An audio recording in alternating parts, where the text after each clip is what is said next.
Thanks for the opportunity to speak, and thanks, folks, for being here. I have a couple primary motivations for this talk. The first is just to introduce a new land protection project for the Prairie Enthusiasts, the Mukwonago River Oak Barrens in southeastern Wisconsin, which is a glacial prairie chapter project. Um, there are probably quite a few people that aren't familiar with it.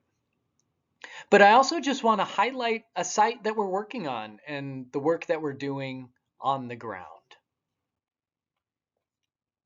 So I'll share with you, where this is exactly, um, some details about what's there, why we would want to conserve it and pursue land protection there, um, our goals for the site, some of our stewardship approaches, and if you're interested in getting involved, I'll provide some information related to that towards the end. So where is it? Well, the red pin marks the spot. This is southeastern Wisconsin between Milwaukee and Madison. It's in southwestern Waukesha County. It's a 36-mile drive from downtown Milwaukee, 63-mile drive from downtown Madison, and 98 miles from Chicago, which is a little ways off the map there to the south.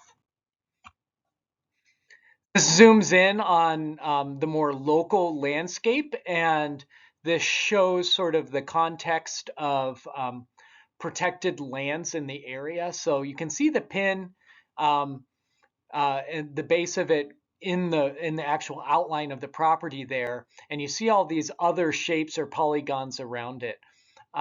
Well, the green with the dark outlines represents DNR owned or eased properties in the area. The blue polygons with the dark outline indicate other land trust protected lands, and the faint green polygons on this map are municipal or county lands. And I know that that's incomplete and they're not all shown. So this is an area, this is a landscape with a lot of protected land. This is in the broader South Kettle Moraine region. And it's an area where there's an especially large concentration of different types of remnant prairies and savannas and high quality wetlands and waters to potentially conserve or restore. So you can see on this map, there's a number of state natural areas like Pickerel Lake Fen and Lulu Lake, Eagle Center Prairie. Beulah Bog is nearby. Zooming in further, you can see the Mukwonago River meanders through the southeastern part of this property. It's about 61 acres. It abuts County Road LO and County Road E at Eagleville, which is unincorporated, next to Eagle Spring Lake. So how did the land protection here come about? I visited initially in 2021 at the request of the owner at the time, Pamela Meyer, in my capacity working for the Prairie Enthusiasts, which at that time was primarily visiting landowners and providing them some advice on land management and what to prioritize on their properties. But that led to some follow-up visits with representatives from the Glacial Prairie chapter. Not a lot came of that initially, but there was a chapter visit in early April 2023, and we started to think, well, could we make a difference with this site? There's a lot of unique species here, which I'm going to get into. There's evidence that there's some restorable oak barrens in other communities. Do we have the capacity to make a difference as a chapter? So we started doing some volunteer work there in 2023, and it was sort of a training wheels period. We wanted to know, could we make a difference with the capacity we have? And if we can, maybe we'll have a more serious discussion about protecting the property. And by the end of 2023, we felt pretty good about what we were getting done. And so we had that more serious discussion.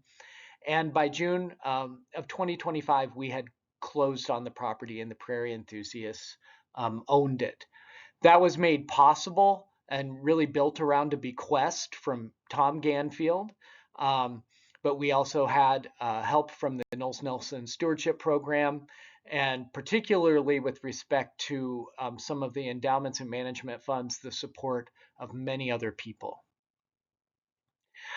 I'll come back to this slide again later, but this is just to give an overview of an approximation of what we think much of this site supported prior to, an extended period of varied European land use, which we'll go through in a moment here. The white outlines in the southern part of the property, and then a little disjunct area more in the middle of the property, are what we believe were never cultivated. So that's generally in parts of the property that are wetter, but there are some areas that are a little bit more outside of that. Dark green to the south represents primarily southern sedge meadow and some shrubby kind of skunk cabbage seep. There's an area of degraded calcareous fen in that part of the property. And then moving northward, soils change to a fine textured sand. And depending on slight changes in elevation, um, there was either moist sandy savanna or a more dry oak barrens community. Oak barrens is a type of oak savanna on sandy soil um, where there's oftentimes predominantly black oak or hills oak versus white oak or bur oak. There are a couple of intermittent ponds.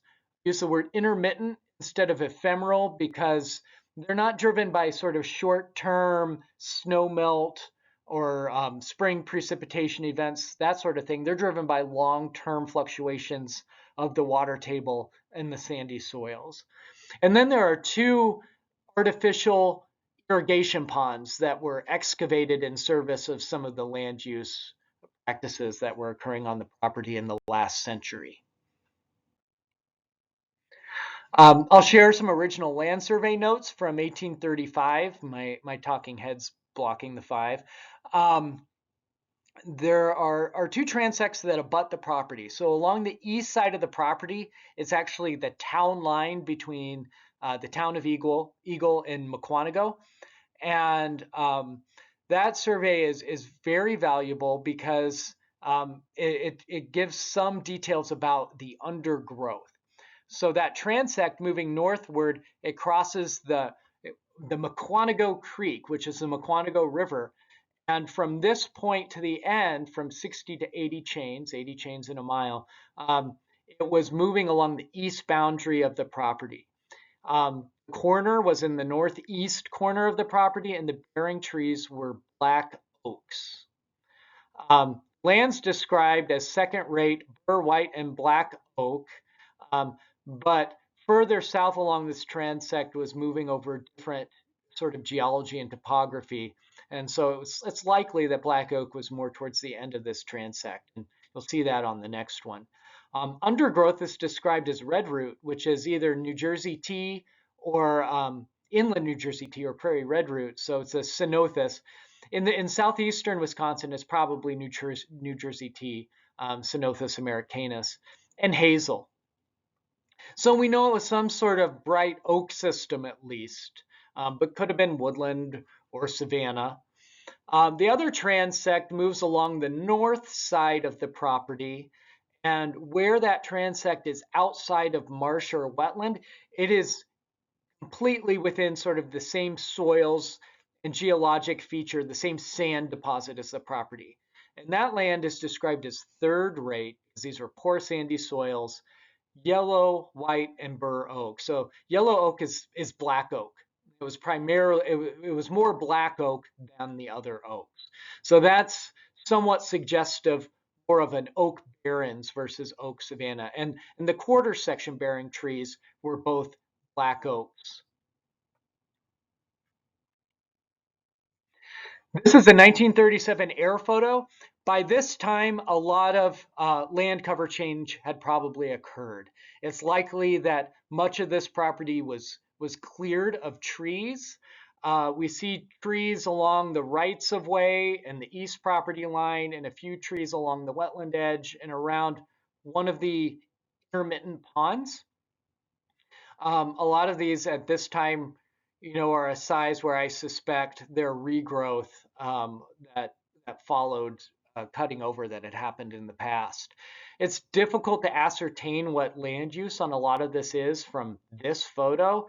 Down here, just off the property, we see some of the sedge meadow being cut for marsh hay. We can see some lanes or paths in here.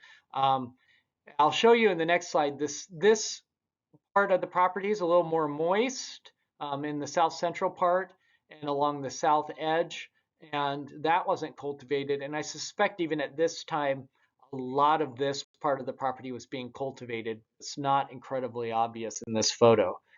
But in 1956, it was. You can see all of these straight lines in here from the rows and the running of equipment in this field. This is a late summer image. It's probably a small cereal crop of some kind that is ripening at this time. And that's why in the relatively low moist areas, it's still darker because the crop is still green, but it's senescing or going dormant and drying out where it's lighter here. An interesting aside with this image, this sort of shows what the underlying soil's geological situation is, because as the glaciers were melting in this area, and the two lobes, the Lake Michigan and Green Bay lobes, were sort of drawing apart. There was a corridor where the meltwater was draining and coming down from the north. And this is likely um, actually an alluvial fan that was deposited from the material being carried by those meltwaters from the north into the broader river through now which the Mukwonago River flows. This is primarily fine sands, but there are some areas with some deposits of bigger kind of egg-shaped egg-sized, not necessarily shaped cobblestones. You can see the south central part not being cultivated, parts of the south and east here, a little fringe along this south edge. By 1970, land use had changed. So we have a couple of new irrigation ponds here. You can see these disturbed areas. What's happening here is cut flowers were being grown, gladiolas in particular, and those were being irrigated from these ponds. Unfortunately, an area that had escaped cultivation for a long time was cultivated in this period, but other parts of the property were abandoned and sort of starting to succeed to old fields.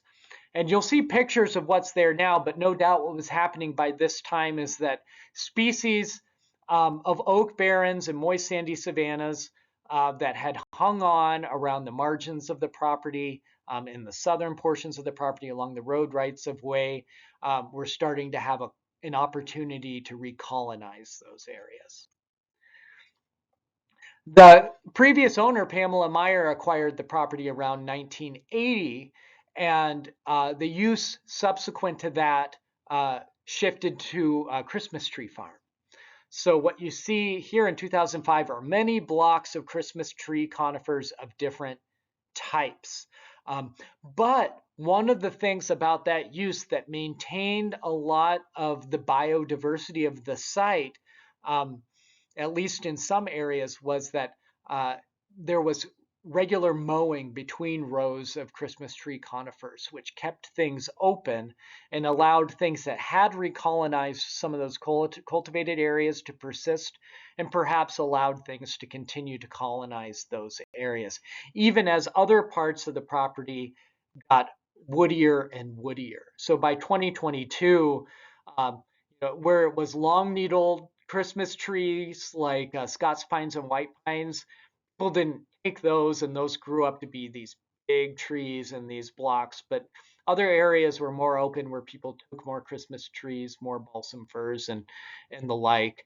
But a lot of species persisted in these open areas of the property through this period. Um, This is Nature Conservancy's resilient sites mapping. So I've showed you a lot of land use, which was pretty intensive here. And if we just did a desktop exercise, if we looked at mapping like this, if anything, the darker green is more resilient lands by this mapping product. If anything, there's sort of a hole in that centered on this property. Likewise with the Southeastern Wisconsin Regional Planning Commission's environmental corridor mapping. Much of this property falls outside of that. And the areas that fall both within more resilient lands and environmental corridors, now it's really driven by wetland soils, in particular Adrian muck that is mapped in the southern part of the property. It's not, the line is actually not really accurate. The edge of the muck is really where this topographic break runs. But the sands fall outside of that. It's really much the opposite though. The sands were really amenable to recovery, and a lot of things were able to persist and recover in those areas. And I'll talk about that a little bit more. So coming back to this map, we have our sedge meadows, and there's degraded fen in the south. There's moist sandy savanna where it sits just a little lower in those sandy soils and we're a little closer to the water table. And then with just slight increases in elevation, it's oak barrens. And a lot of this was cultivated. So how do we know? Well, it's an educated guess based on the land survey notes, but we can also look at what the land's telling us. So this is some of the most cultivated part of the property. And it is on its way to spontaneously recovering oak barrens vegetation. You see the black oaks. It's been recolonized by extensive rough blazing star. What's not as evident in this picture are many other species that have recolonized this area, like false toadflax, frost weeds, different species of milkweed. I'll show you some pictures here, but here's another image. And this just sort of shows the productivity situation. The sands are really helping us out, especially these even fine-grained, mostly silica sands, because they don't hang on to nutrients. They don't have a lot of organic matter. So they're not very productive. And so what that meant is instead of they're being confronted with a luxuriant growth of sort of rank, tall, weedy vegetation when cultivation was abandoned. This site wasn't productive, and these prairie and savanna associated species, which tend to be very efficient with their nutrients and really adapted to that kind of setting, they had a relative advantage and they were able to recolonize these sandy soils. And so it's not just rough blazing star or gray or old field goldenrod, maybe aptly named in this case, but we have hairy puccoon, and we have a bunch of other things that are cool and unique and that we don't see a lot of, especially in southeastern Wisconsin, like hairy or desert 4 o'clock, the clasping leaved milkweed. There's a large population of that. There's probably the largest population of short green milkweed that I'm aware of in southeastern Wisconsin, growing on parts of this property that were historically cultivated. There's both plains and Canada frostweeds. There's a lot of false toadflax, not just around the edges, but in the interior. There's blue toadflax, which is a cool little annual plant that likes sandy soil. Hairy hawkweed, plains pinweed. This is an earth star. This is an ectomycorrhizal fungus that is associated with the roots of the black oaks that are recovering here. This is goldeneye lichen, which is a special concern lichen. This is on dead twigs of a Christmas tree, spruce tree, but it also occurs on the dead twigs or the lower, sort of more gnarly barked twigs of oak trees in this area. The moist sandy savanna primarily wasn't used as conifer plantation, though some parts of it were, well, actually quite a bit of it was, but parts of it that weren't are much further on their way towards sort of forest and shrub thicket. So this shows one portion of it when I visited in 2021, in particular an area that maybe had more trees than it should, but was relatively open and still had a lot of good herbaceous vegetation, particularly savanna and some oak woodland, sedges and grasses. Um, but in these moist savanna areas, and in particular in some of the areas that were not historically cultivated, we have things like um, false dandelion or two-flowered cynthia, prairie phlox, downy phlox. It's sort of spreading slowly northward into areas that were cultivated. Showy goldenrod. It tends to be in these relatively moist areas of the property. Here it's growing with prairie cordgrass and broadleaved woolly sedge. And a bunch of other things. And plant species that grow across a range of light levels from woodland to open savanna. So common wood rush, Case's ladies tresses showed up in an area where we removed buckthorn. This is a species that likes sort of moist, acid, sandy soils. Um, Common blue-eyed grass, which is actually special concern, arrow-leaved violet, velvet leaf blueberry, broadleaf panic grass, uh, nodding trillium. So this sort of indicates that there were probably at least some more closed kind of woodland grove type areas on the landscape. Blue spotted salamanders we've found in the course of our work, open field sedge, tall nut rush, shin leaf, um, rattlesnake plantain orchid, starry campion, field milkwort, greens rush. These are the sorts of species we find in the moist, sandy savanna area.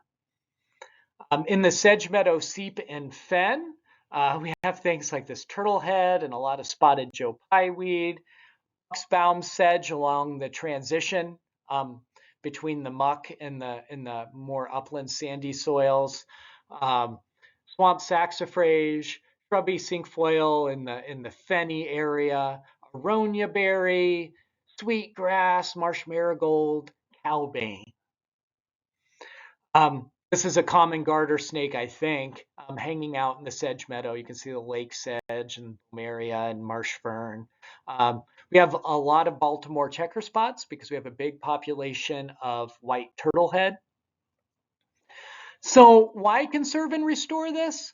Even though most of it was cultivated and experienced pretty intensive land use, and it's not really, identified in any of like the conservation mapping tools, we're aware of at least 313 native vascular plant species that were there without us having added them. In 2023, we knew about maybe 100 of them. By 2024, it was a little over 200. Through 2025, that increased to 313. So I'm sure there are more that we're going to find as we keep working through this area. 5 of those plant species are Wisconsin special concern plant species, and there are many others that have very few occurrences elsewhere in southeastern Wisconsin because these sorts of sand deposits are very uncommon. There's that one Wisconsin special concern lichen. This is great habitat for herptiles, reptiles and amphibians. In particular, it's used as and has potential to increase turtle nesting habitat because open areas with loose soil are very important for turtles nesting. The sandy soils themselves are a reason for us to work with it because they make it easier. Because they tend to leach nutrients, there's less of that excessive nutrient availability and weediness that comes with that to overcome. And then more broadly, this is among the best opportunities to restore oak barrens in southeastern Wisconsin. These opportunities are more common in the lower Wisconsin River Valley or the central sands or maybe the northwest sands in Wisconsin. But in this part of the state, this is very unique. It's also just more generally one of the better opportunities to restore savanna because of the soils and because it's held on to more of its biodiversity than many other savanna sites that have experienced less intensive land use. So what are we trying to do? And so this kind of shows spatially some of what we're trying to achieve by 2025. So in 2035, so in the first 10 years um, of owning the property. Initially, we're working within this blue outlined area because that's where a lot of the open pockets are, and that's where a lot of the remaining savanna and barrens vegetation is. So in the western part of the property, we're working from an area with a lot of remnant vegetation, some um, never cultivated ground along the far south edge, adjacent to the wetland complex in the Mukwonago River. And we're working to connect that with a large block of open oak barrens and moist sandy savanna habitat in the western part of the property. The southern part of the property is very brushy. There are a lot of big overgrown black cherry trees that don't belong. We're working along this area because there are nonetheless a lot of remnant pockets of moist sandy savanna that we're trying to open up, not lose, increase, and stitch together in this part of the property.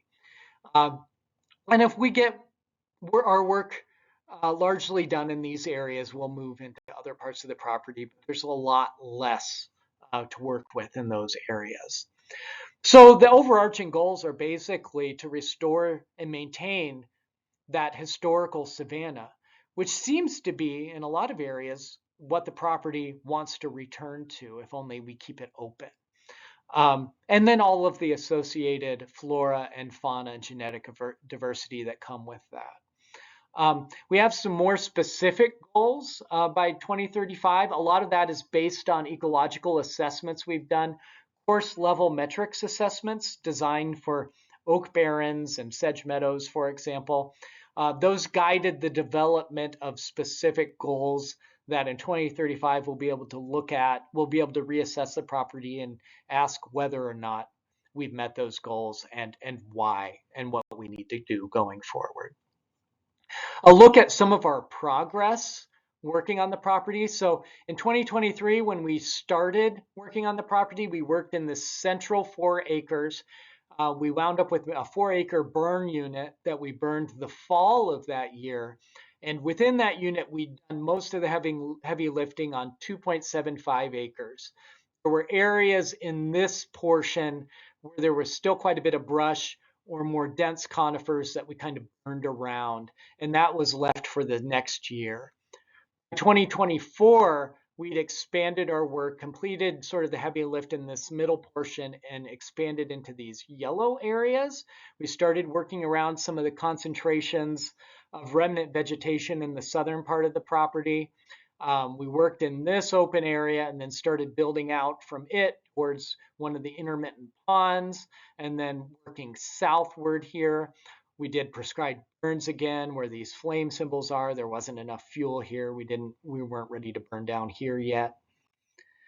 And then by 2025, by the end of the year, we had expanded sort of our heavy lift, our management footprint to 13.3 acres into these orange areas. So we worked outward from these areas in the southern part of the property. We were able to burn in a number of areas there. We continued to work southward here towards the wetland edge, and we plan to clean out these other areas pretty soon. We did contract some conifer and large brush cutting in a portion here, but I'd like to point out that the 5 acres or so that we expanded into this year was largely in very dense areas of brush. There were lots of overgrown conifers in these areas, probably thousands. So it was a similar footprint to the previous year, but it was a lot more work. I'll highlight some of our approaches. So early on, we did a lot of just cutting and treating glossy buckthorn. This is in that middle portion that we did a lot of work on in 2023 and then into 2024. This is mostly overgrown glossy buckthorn with aspen coming up through it. And we cut glossy buckthorn, we treated the stumps, we burned it in piles, um, we girdled these aspen. A lot of these areas were so dense, there wasn't a lot growing underneath. But a couple of things. We seeded in these areas to get them vegetated more quickly, but they're also more moist and they had some seed bank of wetland vegetation.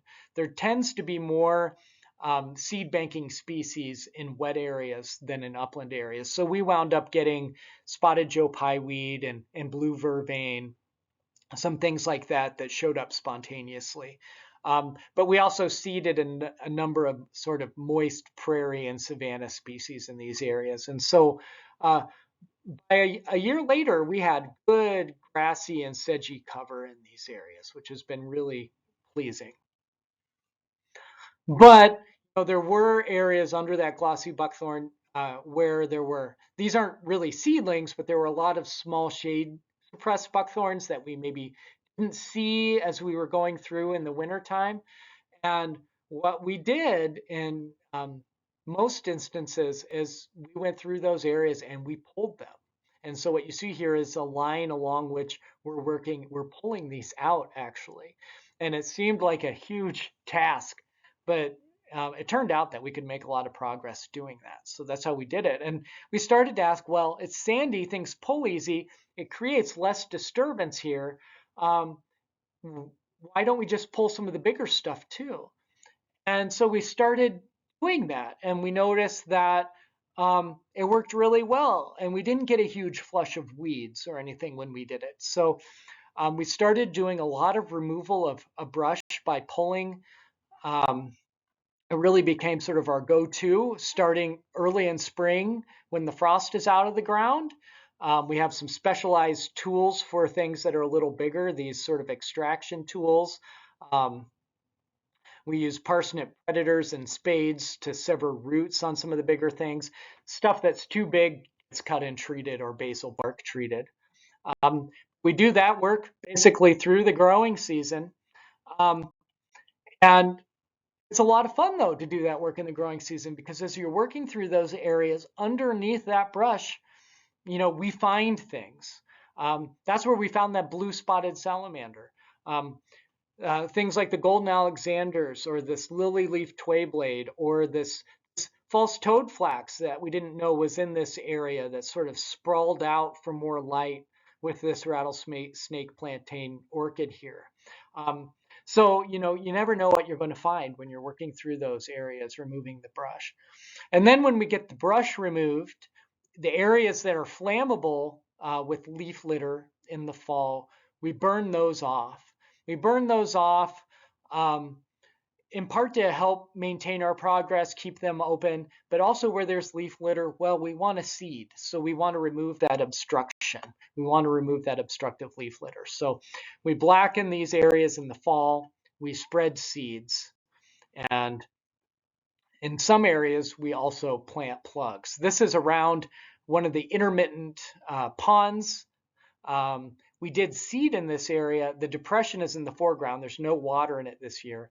There wasn't a lot of vegetation there, so we used plugs and added bucksbaum sedge to this area.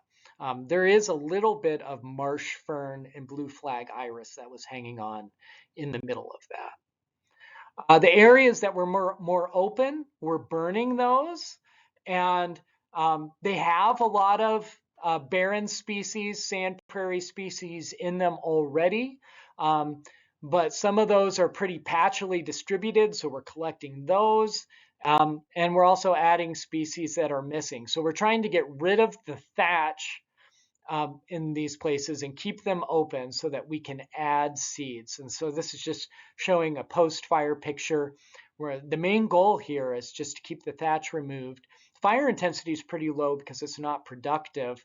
You can see that. You can see the fluff of the Oldfield goldenrod is is unburned because the fire's burned under it. Then we're going through these areas and we're spreading seeds. The more overgrown conifer plantations are pretty intimidating. This is a picture taken before we started work on this one. But what we've done in these is we've gone under them and pulled out the brush so that we could get in and cut down and cut up the trees.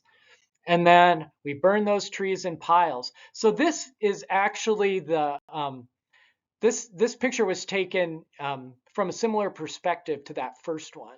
And hundreds of trees have been cut down and cut up and burned in piles in this image.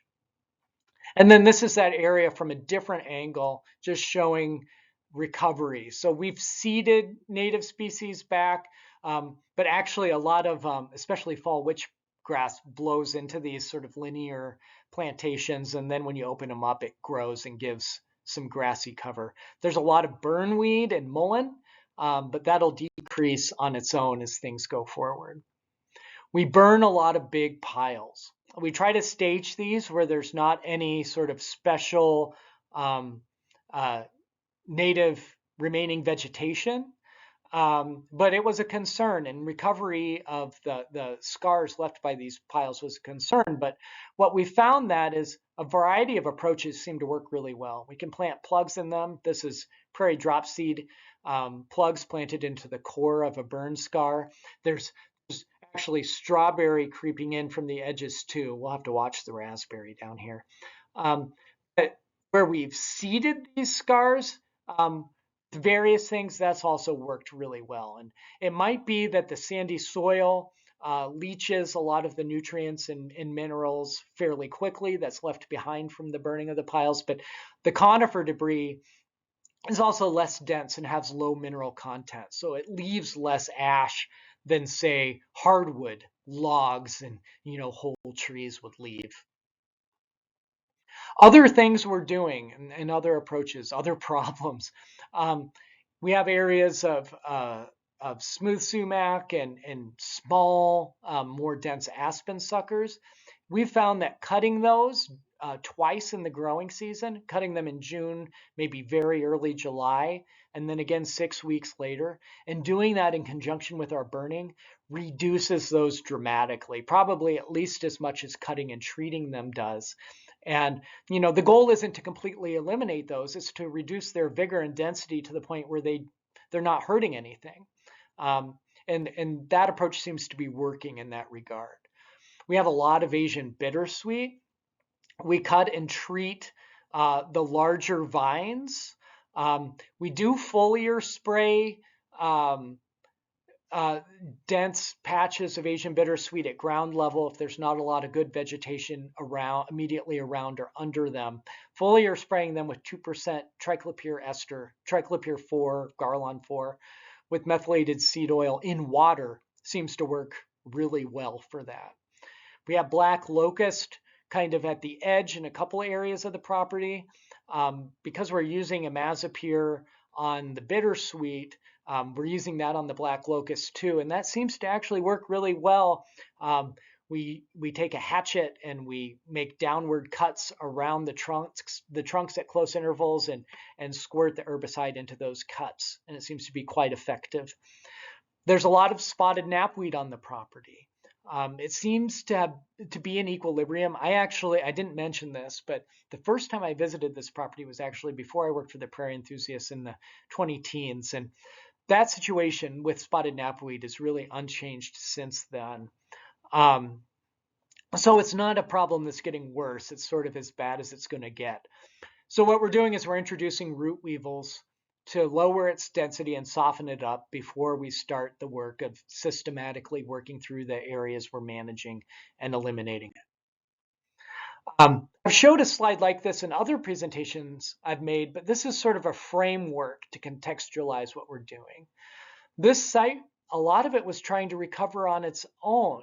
If we give it time and we keep it open, dispersal, both natural and the things we add by facilitating dispersal, if we give those things time, they can stitch themselves back together into these savanna ecosystems.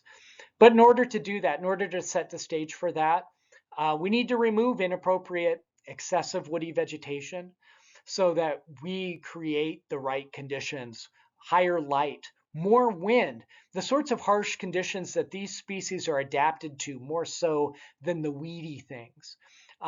That also reduces nitrogen inputs from fast decomposing litter of things like buckthorn or some of the trees that don't belong, and burning very frequently in the dormant season. And we're basically letting fuels determine how often areas of this site burn. We're applying ignitions where we're working, and the areas that have accumulated enough fuel will burn. And that consistent litter and thatch removal only facilitates the ability of the seeds we're spreading and the things that are present and are dispersing their own seeds. It only improves their ability to establish further. It also, in the long term, further reduces nitrogen availability by volatilizing it away, by producing charcoal, little bits of black that bind available nitrogen. And it also helps us maintain that openness, which is so important for light and wind and harshness. We've received a lot of support. So early on, the first year, we had 18 volunteers for a little over 186 hours, and we felt pretty good about that, the progress we were making. But in 2024 and 2025, we had 44 volunteers each year, and the hours increased from 652 and a half to over 1,500. And so we were able to do and accomplish a lot. And I'd like to emphasize that's time put in, but I think a lot of us that are working out there very much feel that that's time that we are getting from the site too. It's a very, very much a reciprocal thing. We've had grants from the Kettle Moraine chapter of Wild Ones, the Natural Resources Foundation Besadney Conservation Fund, and We Energies. If you'd like to be involved, we have near weekly work parties. Please RSVP because plans change, where we park changes, the work we do changes. We do a lot of brush pulling, but we do some seed collecting and seed spreading and burn pile burning, and we do prescribed burning. There are opportunities for more autonomous work. Some of the seed collection is more amenable to individuals than larger work party activities. So if anybody's interested in being trained on and collecting seeds of some sort of specialized things, get in touch with me. If anybody locally likes to propagate plants and is interested in producing some plugs for us, you might get in touch with me. Anyone interested in adopting areas of the preserve where we've already sort of done the heavy lift, and now it's a matter of preventing problems from recurring, so maybe going back through and looking for small buckthorns we've missed and pulling them, that sort of thing. Anyone interested in that can get in touch with me as well. We're still fundraising for the long-term management endowment, and we're fundraising for 10-year management. So if you're interested in helping us that way financially, you can make a donation restricted to either of those purposes. If you're interested in visiting, and we want you to visit and see what's at the site and experience it, you can park just off of County Road LO. There's a little pull-off. There's a wire gate that's shut and locked, but there's room for 2 cars to park in front of it. There's not a big sign marking this or anything, but it's on the south side of the road. It's just a hair under 3/10 of a mile east of the corner of County Road E and County Road LO. There's a place called the Cornerstone Filling Station up here as a landmark. You can get gas there. There's restrooms there. You can actually get some pretty good food there. The Eagle Springs Pub is down here. These are the coordinates of where you park in case you'd rather have coordinates to put into a device to find this. There are no restrooms or portable toilets. You can get around on the property via existing access lanes and fire breaks. No dogs are allowed. It's a preserve with turtle nesting habitat and birds that nest low in shrubs and on the ground. And outside of those seasons, there are still effects of having dogs even on leash on the behavior of wildlife and the scent that dogs leave behind on the behavior of wildlife. So that's not allowed. Hunting is allowed. Gun deer hunting is by permit.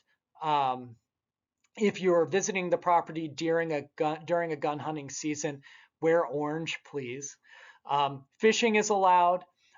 There are periodic tours. There's a 2026 NRF tour planned, but we'll have some others. This is a picture from the NRF tour that we had last year. It's a lot of fun to walk around and talk about what we're doing and the things we see. And with that, thank you. And if you have any questions about biological aspects of the site or the management we're doing, I think probably have a time for a few of those. Otherwise, thanks for joining us.